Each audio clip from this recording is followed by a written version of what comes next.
Welcome back to Game 3 of our semifinal bout where Team Liquid have elected to play on blue side, and we are all evened up heading into Game 3. Time for some changes here. Oh, yeah. Because 100 Thieves, they definitely favored blue side. I think a lot of that has to do with priority champion for Aphromoo, and also at the same time, I feel like a lot of people have the consensus that Baron is easier to start up and disengage from when you're blue side as opposed to red, and they love to play around that objective. Yeah, I definitely agree. And I'm going to be interested to see how TL wants to play the pace of the game coming into game number 3 here. They have always been kind of known as a fairly aggressive early game team that can dominate lanes and push advantages and really try to keep the tempo up. Game 2 was one of the slowest, most measured games I've really seen from them in this whole split. Yeah, usually it's that aggression. Play through Doublelift, be very aggressive, have Xmithie come down. I feel like a lot of this has been Xmithie, he even went bottom lane, and the Krugs were gone. So we couldn't hit level 3 off of camps on the bottom side. So there's no potential for a dive. There's no potential for any punish or anything like that. And so I feel like Anda has been a big part of why the games are so slow at the start. Jog it in, Pobelter, jog it in. Keep it up, nice and warmed up as they get into the game and prepared here with the momentum. Always nice to kind of score before halftime and find yourself coming in off that win. And I do think Anda, really does deserve a lot of credit. As you're pointing out, his pathing in both games, I think, has been superior. He has gotten fairly big gold and farm advantages over Xmithie. Some of that is due to picks, but he has played very, very well and really been a point of strength for 100 Thieves, which I think coming into this, a lot of people certainly would be giving the edge to Xmithie, with a guy with so much experience, the guy who has been at all these international events as well. I think that's a big point. He's respecting Xmithie, but he's definitely not afraid of him with his playstyle he's putting forth from 100 Thieves jungle. All right, now time to see the changes in the bans. TL have picked up the Akali ban, which 100 Thieves haven't shown that they really want to play, where they were banning it as well. Kindred will be down. Nobody wants to mess with Smite fights anymore throughout this game. Get it out of there. Both know they can utilize it to great effect. 16 seconds here as we have a second ban for TL in Gangplank. We figured that would go off, and chat was thinking that would be a first pick, so now you might get that tank matchup. Yeah, I mean, the thing is, we've seen that, Gnar was obviously pretty problematic for Impact, despite the fact that Impact won the game. I think Ssumday thrashed him pretty hard up in the top lane, was 70, 80 CS ahead for most of the game, took the turret, etc. That's not a disadvantage that you want to accept going in, so they're not willing to blind pick it themselves first. You also don't want to give it over to Ssumday because Impact hasn't shown that he can punish it, so you're going to have to ban that one away. Yeah, and here, Shen, Varus, also the Olleh is still on the table. Okay, Olleh banned away now. You don't say. Yeah, I looked down because it was like, I was like, there was that other one that they were first banning. 100 Thieves were first banning Olleh every single game. Yeah, Braum's still up here as well. Wouldn't be surprised to see a first pick Braum for TL if that actually is left up. Yeah. Desire Rakan is not available as well. Yeah, I feel like Shen and Braum very high value right now. Varus also has seen a lot of bans. Not in this one. Yeah, it's interesting because if you grab the Varus, the other team will probably grab the Braum, so it just depends on which you think is kind of the more important part. If you're happy to play Varus Alistar or Varus Shen or whatever, then grabbing the Varus makes more sense here, but I do expect Aphromoo to grab up the Braum in response. Let's see if that's going to be the case. Yeah, because we talked about it, there's two pretty much like primo supports, the Shen and the Braum both. You kind of want your pick of the litter of those two. The Braum would be quite good here for Aphromoo. And then the Shen, though, I feel like it helps TL a lot if they get that, because then they can also protect Impact in the top lane from Ssumday if it ends up being a carrier counter matchup, because they are on red side for 100 Thieves. The question just becomes, how much of your lane are you willing to sacrifice? Because I do think that Shen in the 2v2 is a fairly weak laner. And one of the biggest strengths for TL is Doublelift on Olleh in their lane in the 2v2. So, maybe you're not willing to kind of make that sacrifice. To be able to protect Impact a little bit more, maybe you want to focus a little bit more on your own lane. Well, with what's banned here, the 1 in Braum and the 2 in Rakan for Olleh, looks like Tom Kench might be locked in with that. Ooh, Braum Lucian. We haven't seen it in quite some time. Oh, now concussive blows, but an MF locked in here. Yeah, I heard a lot about this as a counter to the Varus, because Varus was pretty much getting banned a whole bunch.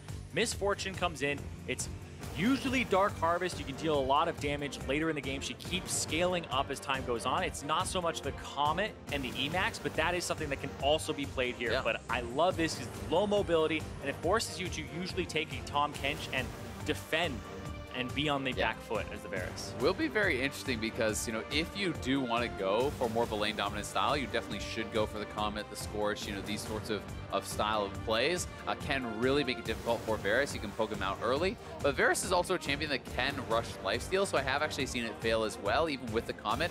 If Varus starts Thorn Shield, gets to an early vamp, all of a sudden your poke cannot mean that much. So that is part of the reason that a lot of people often opt into Dark Harvest, as you're saying, better scaling, more burst potential, especially in later stages. Yeah, and pairing it with a Braum means she can just stand there and dish out all this damage that she wants to, pretty much ulti and not have to worry about getting CC'd with the Sejuani ultimate or the Chain of Corruption. So the Braum in tandem with the Misfortune is quite good as well. Possible Trundle here.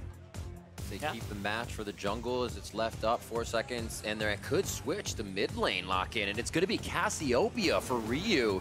So it couldn't be a pinch on 100 Thieves jungle as they look at this. This is definitely a really strong matchup for Ryu. This was always kind of considered one of the so-called counters or answers or whatever you want to call it against the Ryze. It certainly can zone out that Ryze, and it can be very difficult for him to actually fight up 1v1 against Cassio because you are a relatively short-range mage, and Cassio really has some powerful dueling. Yeah, and right here, I like the Tahm Kench ban. We talked about it where, hey, the Braum plus Misfortune makes you play on the back foot. You really want that TK alongside the Varus. Not going to have the luxury of that protection. I wonder if it's another Alistar ban to stop them from interrupting the Misfortune later, and that may force Olleh onto Shen or something of the like. Like you called out the Trundle, that's going to get banned away. And I believe this is Pobelter's first Ryze game of the entire split. It's interesting. I mean, we may just see Poppy again, honestly, if that doesn't get banned out. Gragas is still available if you want that as an answer. It's going to really just depend on the last ban here from TL, what they are kind of prioritizing, taking out of Anda's hands. And as you said, Irene is going to be the Alistar, so Shen would still be available as one of those tank supports that are considered quite strong. If you want to focus more on the lane, though, they could grab a range support up for themselves. Yeah. I don't know if you even ban another jungler here as TL. Gragas, no. Take something away from Ssumday. Like, it just feels like the junglers that are left, the tank junglers, are pretty like interchangeable. 6, one half dozen. It's like, it's gonna be the same. Yeah, the Gnar, I think, is better here. Yeah, we'll see now for the picks. Quite a long phase 2. Teams took their time to get those picks in to the last second. What will be the lock-in here for 100 Thieves side, giving a possible counter up to Ssumday here in the end? Yeah, either it's a counter or you go, we really want Cho'Gath or we really want Ornn, right? But I don't think they care about the Ornn because there's Braum. So if they were going to pick anything, it would be Cho'Gath here if they were going top. And I think that... Whoa! Skarner locked in for Anda in the jungle, so they do initially give that counter pick to Ssumday, but what a lock in here for 100 Thieves all around. I think it makes a lot of sense that give that counter pick to Ssumday. We've seen how well he's doing in the 1v1. Really should give him a chance to actually, you know, exploit that matchup, both sides. He's played as the GP and against the GP. He was certainly getting the better of Impact, and why not give him another shot at that Thresh as the lock-in here. Into Braum, though, so that can be sometimes tough if you can actually weave it through and get onto the MF. You know, bring your Sejuani in with the Lantern. There is certainly potential to lock down and take down that Misfortune. Yeah, but we talked about how Tahm Kench is to protect the Varus. The Lantern is going to do the same thing, give him mobility, scoot him out of the way. And I love this from Olleh. It's kind of a classic for him. The Morgana, the Thresh are the two that come to mind. And now I really want to see how he performs on this. The bottom lane not backing off, not playing the Shen, and instead saying, hey, they want that lane presence, like you said, Azael. I'm interested to see how much of riding a bike this is for Olleh. No plays on that Thresh throughout this season here. The Morgana and the Alistar and the Kench, the last 1 to 3 plays alike. The Ornn is locked in, and now you hear the crowd. We're wondering what will be against Impact, and it's going to be Ssumday's Aphromoo. Oh, Ssumday's Aphromoo, sorry. Aphromoo picked it. Ssumday's Mundo. He picks another Aphromoo? Oh, my word. That's broken. I wouldn't want to play against that at all. Yeah. 50 seconds on the clock as teams have the rest of the time to chat with their coaches on stage, figure out how this will play out. So I actually really love Mundo picked into this. Anytime I see top half of the map is all magic damage, I'm thinking this is a free Mundo game. You look at it, it's Ornn who is doing, you know, a fair bit of magic damage, not really a big physical damage threat. You have Sejuani magic damage, Ryze magic damage. Those are the people that are going to attack you. So it's so easy to rush Spirit Visage, rush Merc Shreds, and not really ever be in threat of dying, and you're going to have pressure from there. Yeah, I mean, even the Varus is going to do a large majority of magic damage, percent HP later in the game. And like you said, he's probably going to go for some life steal early. Maybe Blade of the Ruined King is on the board here to survive the matchup and to deal damage to this tanky Mundo. Coaches once again shake hands. Who will break the series tie first? Now at 1-1. 100 Thieves taking game 1 as Team Liquid came out swinging in game 2, mid-game on. And that's where I feel like Team Liquid has said they have the power, the veterans, knowing how far a series can go and keeping composure. Definitely in the hands of Team Liquid. That's so interesting, you know, hearing Doublelift talk about the underdog advantage, how he thought that was a real thing. And if you have a bye, he said, you have to practice even harder. You need to work even harder, or you can get upset. And 100 Thieves took that first game. We're all tied up going into game number 3, and TL are going to have to continue stepping it up. And you talk about upsets. The semifinals on the other side, TSM versus C9. This has been the semifinals of redemption for teams that had lost finals in the past. Cloud9 finally able to get the better of TSM after so many losses in best of 5s in a row. Losing 5 in a row to them. Here, if 100 Thieves are able to win this, go to Worlds and go to the finals, it's that redemption semifinals here for those two teams. You got to expect the team that came into their first split to head to the finals is going to try to do it again with a lot of power. And something needs to be said as well about, as an organization, if you come into the franchise era, you are a new brand that people are not familiar with.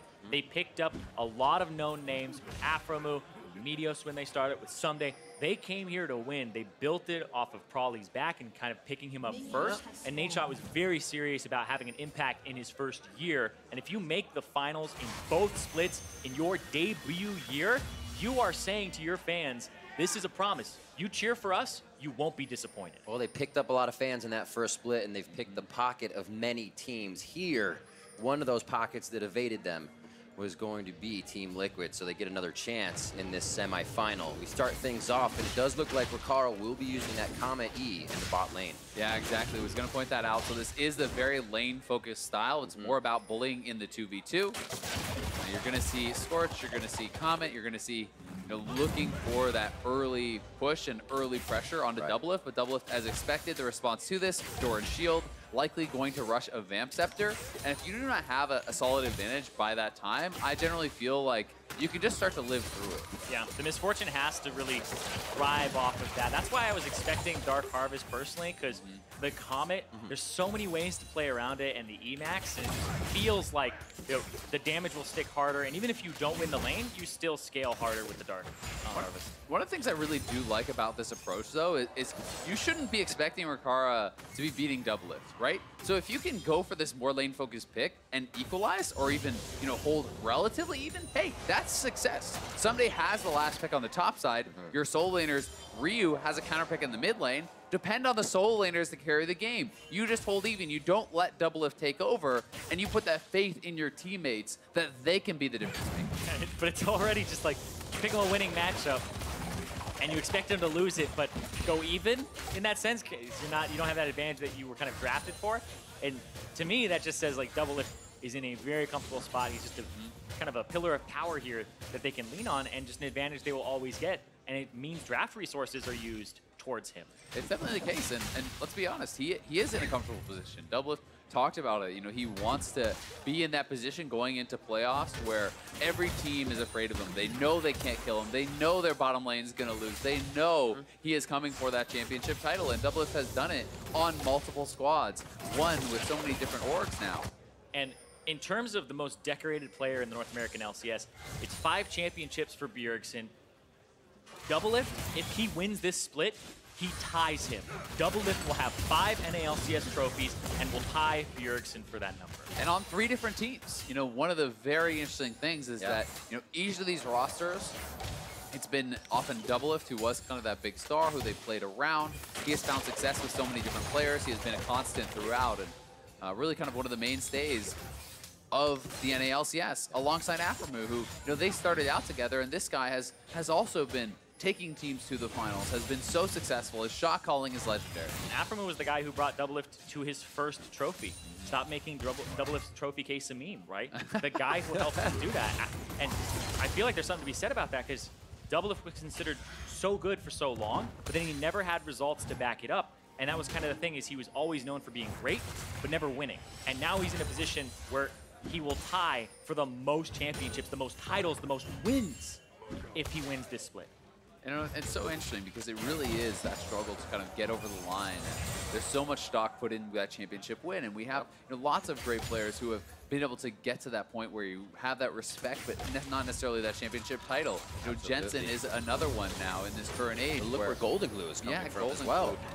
And I feel like for Doublelift, it's a lot of people will start off, they immediately accelerate, boom, they're in the finals, they'll win it, right?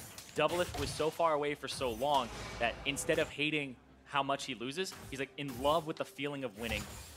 That trophy eluded him for so long that when he got it, he kind of stands by Madison Square Garden, still his favorite day in his life, the happiest that he's been because of that moment. He went on to win other championships and said this is still the happiest day, is that one day in Madison Square Garden where he got his first one.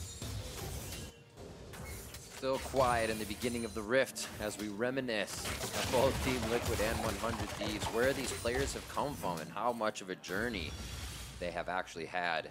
It's quite amazing to see here. Still, as high caliber players, like we were saying, Aphromoo, Doublelift, being able to bring multiple teams to this position, prove their worth. Ryu and Pobelter back and forth in the mid lane as the machine gun mages in Cassiopeia and Ryze. Can't wait to see what these two have for each other as we get into the mid-game and end-game fights. And it'll be interesting to see how this lane is going to play out as we go forward. Pobelter is low on mana, so if you can get a preferential back, they're actually using this more just the pressure they have in mid and bot to go for the early dragon, which would be really nice. And Skarner does excel at soloing dragons with the Spire. Yep, has the Spire, has his 2 jungle items, and the Predator boots, but if it's a check here from Xmithie, it would deter if it. There they go. Smite will keep him healthy at just the right moment. Hopefully. Yeah, they see Xmithie coming around the corner. Good little roam from Ryu to be inside of Pobelter there and kind of squash the aggression. Yeah, Ryu just has a large mana advantage. Oh, hello. Pobelter, this is kind of how Ryze's play is. They'll have Corrupting Potion, and then they'll just go ahead and play for the first few waves. Back, TP in with Tier when you have that 700 gold. And he's actually pretty well past that point. So it's the pressure on him. I don't know if there was an opportunity for him to back, but he's sitting on 1,700 gold right now. Yeah, and maybe just looking more now for a Tier Catalyst and those sorts of buys for an even stronger one. Olleh, there's nobody there. He threw a lantern back to be like, Aphromoo, you got it back. He's actually, because when somebody is trying to hold the wave, which Aphromoo does all the time, is he just tries to hold the wave for his 80 carry and stagger their backs. That's Olleh, though, just kind of bluffing, saying, oh, he's still here, and made Aphromoo back up. It's so much fun because you have to consider it all the time. You can't say, I know you're doing it now. You throw it over a wall. It could be even worse. Yep, but you do it right now, and you just put that in his head, because if he's like, oh, this is his 3rd time in a row bluffing, and then there is somebody there, that's when you get him. The mind games beginning already. No secured kills just yet. And really that 1-to-1 on the score line is making everybody think, don't want to be the first blood. But you do want to be the great play that happens to start your team off in the right direction. Good push in by Ssumday. Looks like he might get some breathing time here at the back. Or maybe just set down a forward ward. They're 67 to 60. Oh, he's already bought his Spirit Massage. He'll be there to hang out for a while. Yeah, and now that he has that first buy, that really is the kind of end of fun for Ornn, where Ornn can kind of bully Mundo in those early levels. But once Mundo has that Spirit Visage, again, we talked about it, you're not going to really be very easy to kill when you have the Sejuani, the Ryze, and this Ornn. There's no serious threat of physical damage. There's no Chain of Corruption into Cleanse. Whoa, the hook! Nice hit. Olleh takes the double ride into a double flay, and now it's going to be Xmithie in for the play. Quick Arctic Assault onto Aphromoo, and they may be able to finish this one off, but Permafrost is 1 hit away. All right there, the cleanse came out from Rikara. Doesn't use his flash at all to dodge the hook, and Olleh reads him. You asked me if it was like a bike? Yep, absolutely. Back on the Thresh. Wait. Predator flash ult. He definitely has it. Predator in, locked down, Petrifying Gaze there as well from Ryu. They get it down as he turns into the fight, and they take down Pobelter. He's just used teleport to get back to lane, so that's a long walk as we have a rotation from Xmithie and Olleh. Great response there from Mundo. You can see him just sitting in that side brush, getting ready, pops the Predator flash. They have the miasma behind Pobelter, and this is our Acer Predator replay. Here down on the bottom side. It's a nice ultimate from Varus, but Olleh reads it like a book. Rikara thought he had the sidestep, but Aphromoo does not block, he does not flash, and then, well, no way out of that one, bud. Those are so hard to hit on pro players as well, because usually they will react to it. And right there, that was just straight up prediction. And Anna comes out so quickly that Pobelter doesn't even have a chance to like go for a Realm Warp to try and get out, or even maybe potentially flash. Was a little scared there for a second, but he did the butt turn right there. Turned around to Skarner at the last second, which flips the person to the other side of you. Yeah, I think his only chance would have been maybe an immediate flash in the Raptor Pit. Maybe that gets you away, but it's definitely hard to react like that. And either way, TL at least going to be able to fight back, take an objective here, grabbing that blue buff there for Pobelter, and he does have the tier. He goes for the Merc Treads now as well to deal with some of the CC, the stun that can be coming out there from that Skarner. Realm Warp to force Onda a certain way. Pobelter still playing aggressive. They know the team needs to push in and get a little bit more. Maybe a rinse and repeat to that mid lane, but now that Pobelter has flash up, keep himself safe from Onda. Oh, repeat on the bottom side. Cleanse after cleanse carry by these two. That's such good value on that. Yeah, he gets the flash from Rikara and the cleanse from Aphromoo, and that is really, really a nice ultimate there from Doublelift. 2 in a row that have gotten so much value, as you said. You can bring Xmithie down now, and there's no cleanse, no flash from Rikara, and Xmithie has flash and ultimate. Yeah, that's one where there's going to be follow-up, and I feel like you don't even need to wait for Doublelift to have another ultimate. You just go for it. Olleh will do the hook duty. And even with the flashes down, that's a minute and 50 seconds for Chain of Corruption. Obviously much faster than a flash is going to come up, so you can just keep spitting those chains out every time it comes up for Doublelift. Yeah, and I feel like they didn't get enough of an advantage off of this counter pick or this special pick in the bottom side for Rikara. Like, down 12 CS, Blade of the Ruin King completed for Doublelift. There's so much pressure on them. Summoner spell advantage. This feels like, sure, you pick this lane to try and counter and go even. They're behind. They definitely are, but at the same time, the pressure from Ryu is working out, so their solo lane picks have been good. Mundo, as he gets more and more items, this matchup just gets better for him into the Ornn. You really can start to ignore that damage, so Under Thieves still have their path to victory open to them. But as it often is for TL, it's going to be about Doublelift and his ability to really carry in these team fights. That's why it's so scary. Like any other AD, you're like, okay, you know, that's fine, 12 CS advantage. Like, he's probably just going to keep growing over time, and they have to care about that very intensely. Little back and forth between Pobelter and Ryu. Cassiopeia and Ryze. Impact. Little Abyssal Mass starting off. Getting into the fight will make Pobelter a little stronger as well there. So synergizing already, but they can't put it together just yet with the lanes still up. And that's what TL is working on the bot side. Half health for 100 Thieves bot turret. Yeah, I really like that move. Just a bit of pressure there from Xmithie. You have Xmithie and Olleh walking in behind as Doublelift is pushing in that wave, and they're just able to actually push them off to get so much turret damage down and really didn't have to commit anything. Yep, ultimate backup for Doublelift here. Here comes the roam to mid lane. They're just clearing out the vision. The Drake's about to respawn. Oh, don't have the vision. Few permafrost hit, locked in. The box goes down. It's going to be a very locked up and knocked down Onda. He gets himself caught just searching around for vision. And that's going to be that Drake. That's the second Ocean Drake of the game. The first one for TL, though, so they'll even those up. They got that bottom turret damage. They just picked off Anda, and now they know that they're in a really good spot here for the early game. Olleh quickly upgrading his coin, gets those mobility boots and makes sure he can trail Xmithie around the jungle as these two start making plays. Doublelift loves to get that free farm, so if it can start even earlier, why not? Yeah, and both the kills going his way is going to feel so good. Yeah. You can really gift that over to the Varus. It's not about Thresh picking it up with a kind of stray ignite or anything along those lines. So they're keeping this pressure going. They're looking to extend the advantage, as you said, Zareen.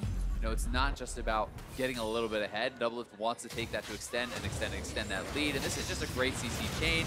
Hook into the box, into the passive stun. They have the ultimate from Varus. Everything is kind of layered there. There's just no chance for Anda to get out. Yeah, place the ward down.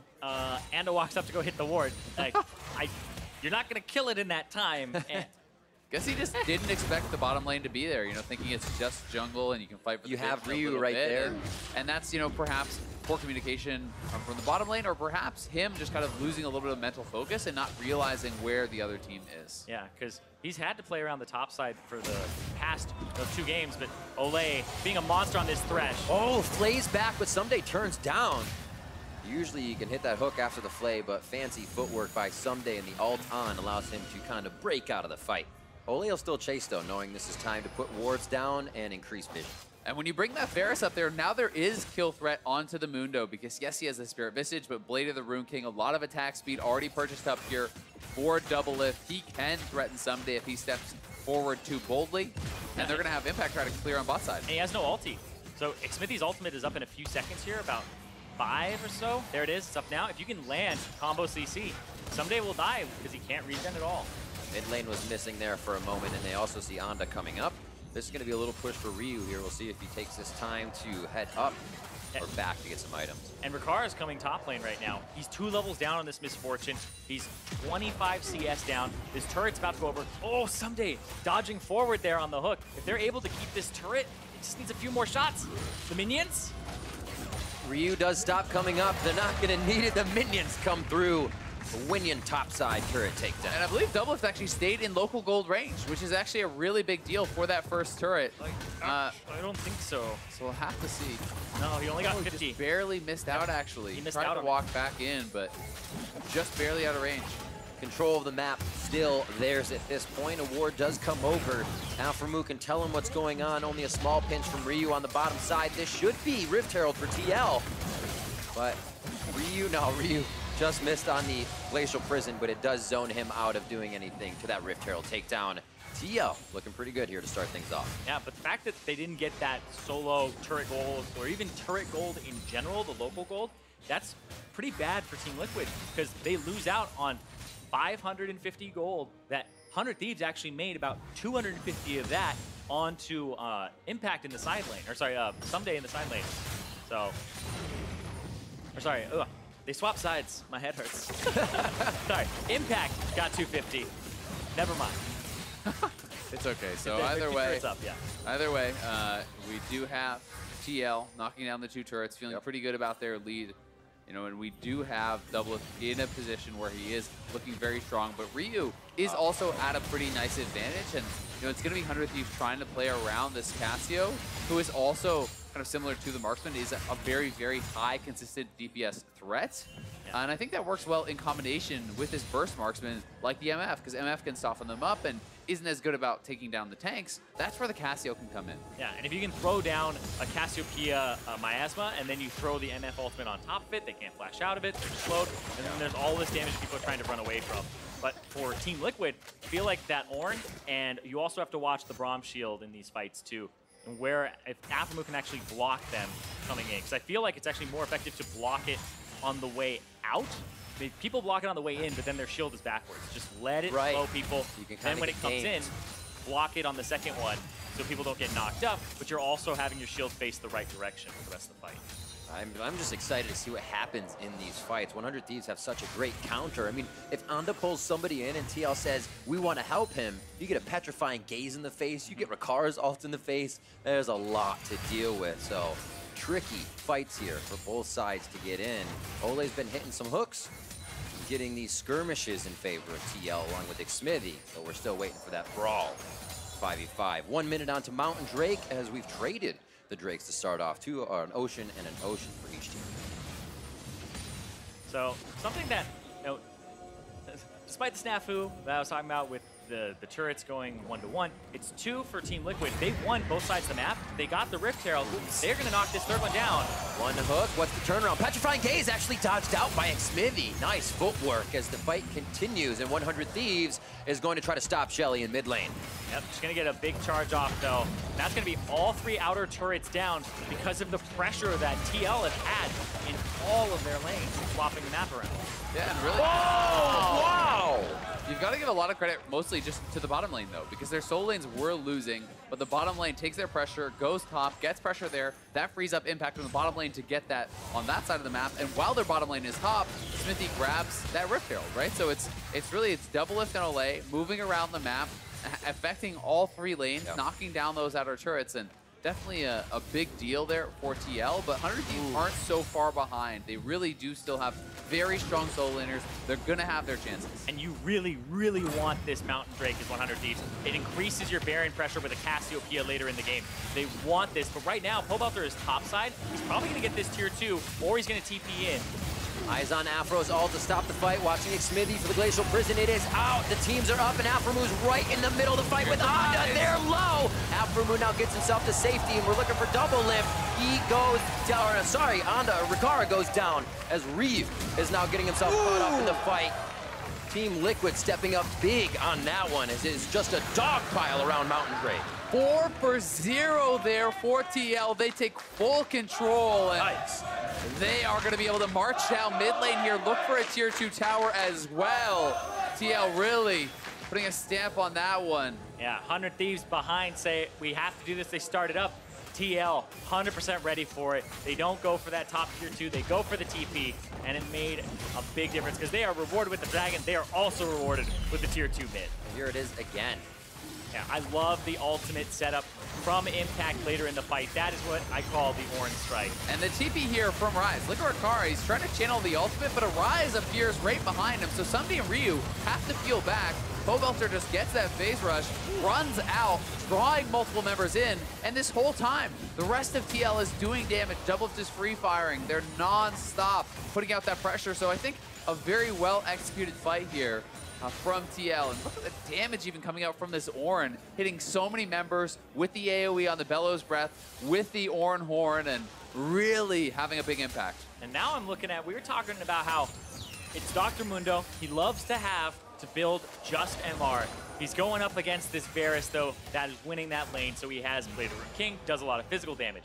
On the flip side of it, Team Liquid are going up against a Mundo, a Cassiopeia, and then this MF that is very behind. That Abyssal Mask Warmog's combo for Impact made it so that Cassiopeia was doing barely anything to him. Yeah. And then you even have Xmithie, who threw Adaptive Helm, first completed item after Cinderhole. Yeah, I mean, the MF is not going to be the one to kill off these tanks, right? It's more about the burst. It's about backline access with that ultimate onto Doublelift and onto Pobelter. And in that last fight, wasn't able to get a good ultimate on either of those carries. Impact 2-0-2 from having a decently behind lane. 2-3-0-2 for Doublelift as he is still in that being fed the resources position behind Olleh here with a strong front line and Impact. They're able to take down Onda right away. Glacial Prison misses, but that doesn't seem to deter them too much. They hesitate, but they call through the Force God, and the fight continues. Flash forward for the Permafrost, and they are going to lock down Rio and Aphromoo. Stopwatch for Aphromoo to buy him a bit more time, but Rikara has to turn tail and head home. This is a Team Liquid looking game, baby. This is what we were talking about. The other games, slow in the mid game, kind of calculated. This one, full on brawling, fighting as much as possible, and that's where Team Liquid are excelling. And not only are they on the Baron, they're trying to get the inhibitor turn at the same time at 22 minutes. This is how confident they are with their position in this game. Anda's back up. No way he's going to make it there in time. Nothing for them to do, really, but watch this Baron fall. Experts at chewing gum and walking at the same time. That's called the optimization. 9-1 and a Baron. Now for Team Liquid, just 22.5 minutes in to Game 3, the semifinal. And this gold lead is just ridiculous this early on. Anda wants to go on to Impact. Beautiful hook from Olleh, but even if you got the ultimate on him, there's not enough damage there. Yeah. It was a good try from Rikara, but the team comes in. Impact has his ultimate and says, hey, we can look for this. Yeah, and that's such a good setup there. As soon as the Braum shield was down, he calls it in. There's nothing they can do about it. The flashes are down on Ryu, and really, they're just running house over them with Impact being able to reach with the ulti after. And credit to Ryu. I mean, he had a 3-man ultimate stun. He was pumping out the damage, but there's not enough left in the tank. Mundo is not there. Rikara has no ultimate. You've already lost your other frontliner. They're not going to be able to win from that position. And now, for TL, they just have to close it out. You are so far ahead, so far early. Next step, knock out the rest of the outer turrets, get that gold lead even bigger, and really start to look for that final fight they'll need. And with tanks this fed on the side of Team Liquid, it becomes almost hopeless. You get that sense of dread when you're playing against it as a carry, either the Cassiopeia for Ryu or Rikara, when you start hitting these tanks for 4 or 5 seconds and you've only done 10%. It's a brick wall. Exactly. Like, Impact can just soak forever. Little back and forth here. Impact call the Forge God. right onto Aphromoo as he can't really disengage the fight. Ryu's gonna be spitting in poison from the side. His eyes onto Olleh. He's almost going down. MF ult is done, and Pobelter's gonna enter in. Ssumday locked down. No, he doesn't get the root prison on, and they will finally get that hit. Impact's a little too far for the team to help, kind of walking him around, and we said he could soak for a while, but 100 Thieves find a way in on this fight. Yeah, Ryu actually played that so well, threatening constantly on the side to buy time for Rikara with that big MF ult, but TL still confident to stay. We said they were good at multitasking, but how many TV did coming 100 Thieves put on the plate before Team Liquid make a mistake? Olleh with an error could put himself in the frying pan. The realm warp to save the rest of Team Liquid as 3 members make it to safety. What a good realm warp there from Pobelter. Now you see me, now you don't. They're going to be able to knock down that inhibitor turret. They get the inhibitor, and they do get out. They give up 2 kills, but well worth it. Yeah, definitely worth it. That fight started off as a 4v5. That's why Impact, he didn't end up getting much done, but he soaked so much because Pobelter wasn't there. Pobelter was top side of the map, pushing it. He had nothing to do with that fight until the very end of it, and that's why it looked so even, because despite this gold lead, it's not enough to make up for a single person with all these abilities that you could be adding to the fight. And even with that, they honestly had to play the fight very well. Here is the later end of that fight. That was a double lift. He betrayed him. No. He's like, Olleh, got something to tell you. You're gonna have to take this one for the team. He's just testing him. He's seeing how he takes it. Putting up with his shit, his Doublelift. Yeah, Pobelter spending a bit too much time on that top side, and they've had enough of his pushing as well. He goes down 45 seconds on these death timers, so they are nothing to laugh at this point. Yeah, they definitely are. Doublelift said, he warned us, the team has to sacrifice for him, whatever it takes. Testing their resolve. Are the weakest link. It's like, I don't have to be faster than, I don't have to be faster than them. I just have to be faster than Olleh. Running from a bear, 101. All right, well, 100 Thieves trying to make some moves. It is a good pick onto Pobelter in the side lane to try to delay things a little bit.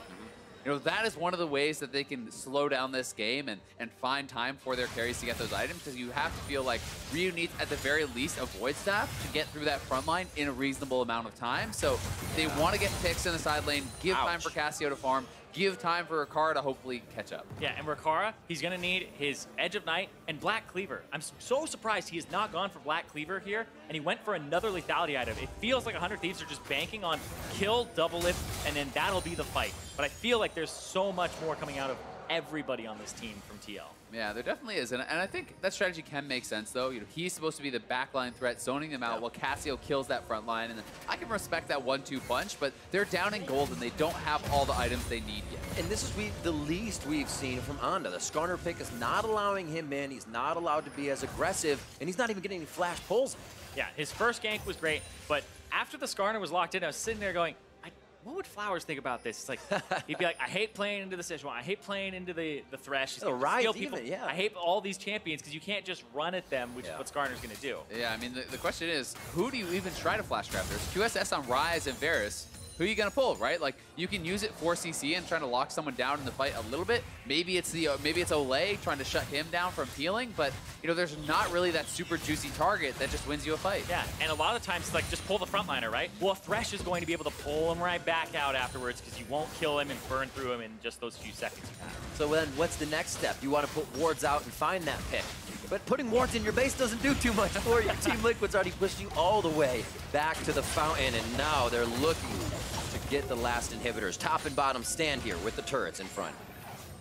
100 Thieves really going to have to hold on, still waiting for those items. They do have the Void Staff on Cassio, which is a very big deal, but they want to delay. They want this game to go long and trying to keep their hopes at putting this game in their pockets, at getting one game away from that finals in the World Championship. Yeah, winner is on match point for the finals and Worlds. That's the big one that they're all looking at. Because everybody talks about Worlds is where they want to go. Worlds is what they play for at the end of the day. But the championship can't be something that you just overlook. I love that both these teams were there in spring, and we're getting kind of an even more heated back and forth than we were in those finals. They really want this. Especially in the top side right now. Yeah. But it is. It's interesting to see what like last ounce of effort you can get out of Onda. You can get out of Rikara in these situations against a team who have have seen a lot of those world situations. 100 Thieves asking everything of themselves, as they should, as they're down here in game 3. Hey, so we look at the Rikara build. He just got the lethality, and now he's going for Black Cleaver. He says, I don't need Edge of Night completely. Just give me the lethality portion to just have it all together, have all the lethality items he'll get, and go for that extra armor shred. If he can get to that point, and then they team fight, he'll be much more effective.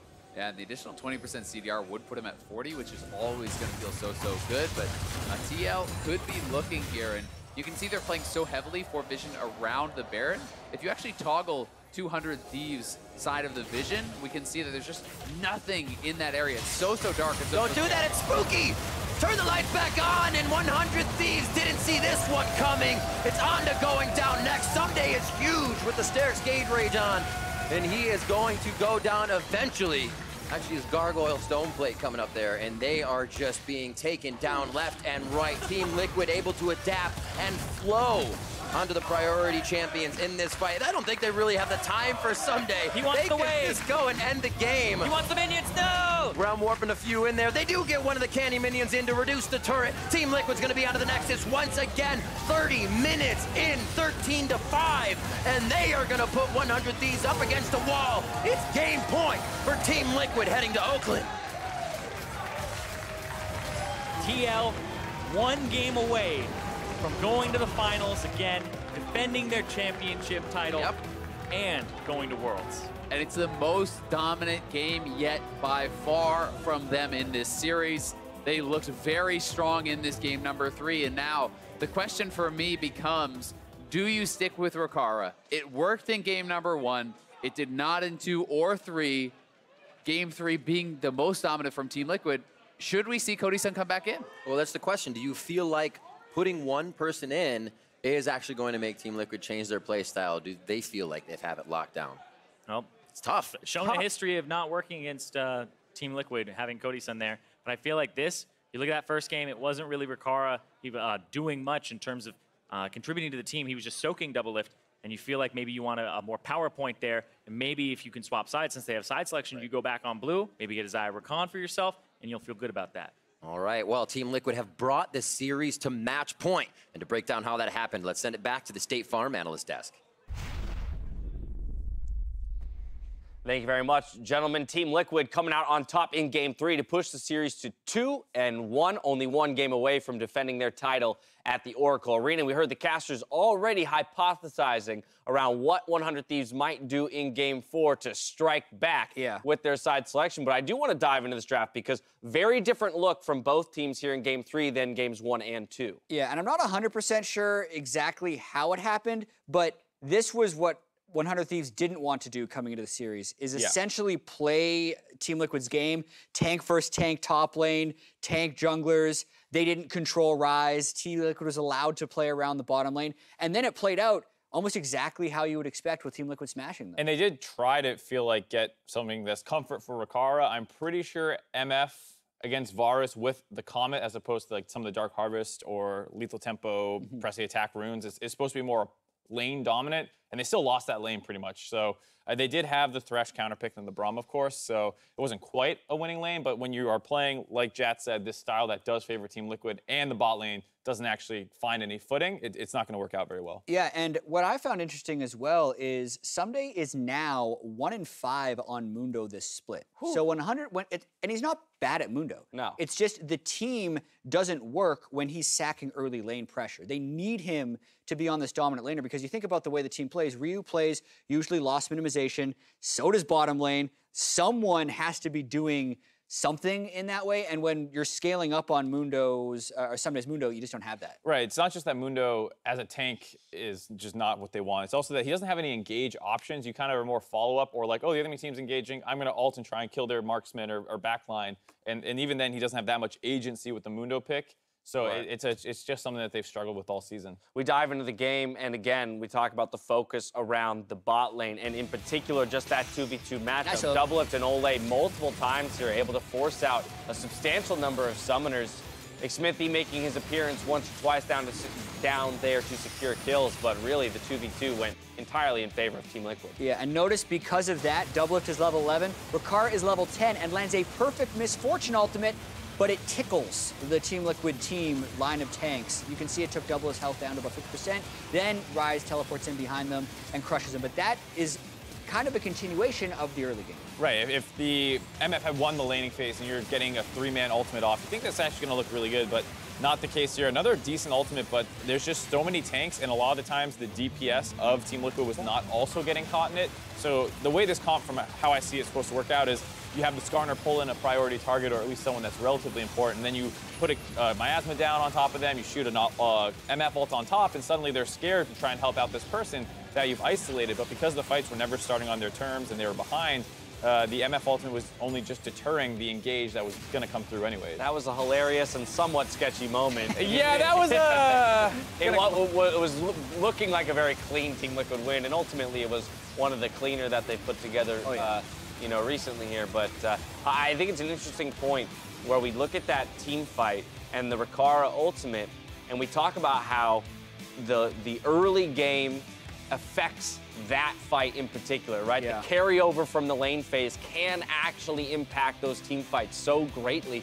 And funnily enough, I'm sitting here saying that might have been Rikara's best game of the 3 games so far on the day, but just wasn't set up for success as a result of the losing lane. Yeah, and you talk about, you know, what can they do heading to the next game, and we heard the desk kind of speculating about a substitution for Cody, but he's not actually even here at the studio, I'm almost positive, so that it's not even like an option to move back to the guy that you've put the better part of 2 splits worth of effort with in. So this is a scary situation for 100 Thieves fans. Yeah, and TL is completely in the driver's seat right now. Oh, yeah. The one thing that 100 Thieves has that Cyrene mentioned is that they do get to change the side selection to hopefully change the draft a little bit, because as the games have trended, it was 100 Thieves, TL close, and then that one, 100 Thieves just got smashed. Well, I hate to disappoint, but 100 Thieves with side selection will remain on red side. So they don't think that the blue side priority is necessarily the biggest factor in coming back into this series. I mean, maybe it's basically them saying, like, we had red side here and we ended up with the exact same team comp as them. And, like, you are not going to beat them by team fighting with a better comp and better lane. Like, you know, you get the Ornn versus the Mundo matchup. You know, if we're talking about the TSM C9 series, I'm like, that's actually not that bad of a counter pick because it's going to be resolved through team fighting and you might go even in other places. In this series, you can't counter pick into the same comp and then expect to really outperform TL on 100 Thieves side. Yeah, but with that being said, if they stay red, I'm just kind of going over my head, what would they fix? I thought TL's phase 2 bans were really effective. Perfect. I was going to say. They were able to get rid of Trundle and Gnar. I think if TL is hoping the draft goes mostly the same and they move those picks up into phase 1, they leave Cassiopeia, they let Ryu get banned out. But then if they can get Trundle into Sej, right, if they can get Gnar blind with GP banned and just see if Impact is able to win with the tank, that's probably why they would stay red side. All right, there you have it. A couple of thoughts from our analysts here. Team Liquid are 1 win away from going to the finals and guaranteeing their spot in the World Championship. We'll see if 100 Thieves can thwart their efforts when we return. We'll see you soon.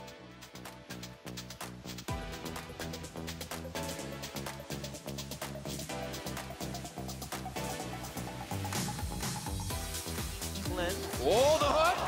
Nice hit. Olleh takes the double ride into a double play, and now it's going to be Xmithie in for the play. I'm looking here. Behind. Hey, everyone go heaven. Hey, Misportune. Cassiopeia. Cassio. He flashed down. Finish. He Aphromoo. Nice! Flash forward for the permafrost, and they are going to lock down Rio and Aphromoo. Stopwatch for Aphromoo to buy him a bit more time, but Rikara has to turn tail. You can only go front. Careful. I'm looking. Misportune. Misportune.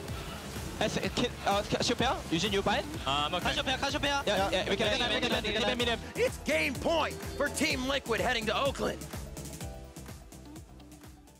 If meat and bread are the backbone of a sub, then Mike's Way is the heart and soul. Lettuce and tomatoes, onions and spices, all drizzled in the juice. That's the difference. Jersey Mike's. Be a sub above.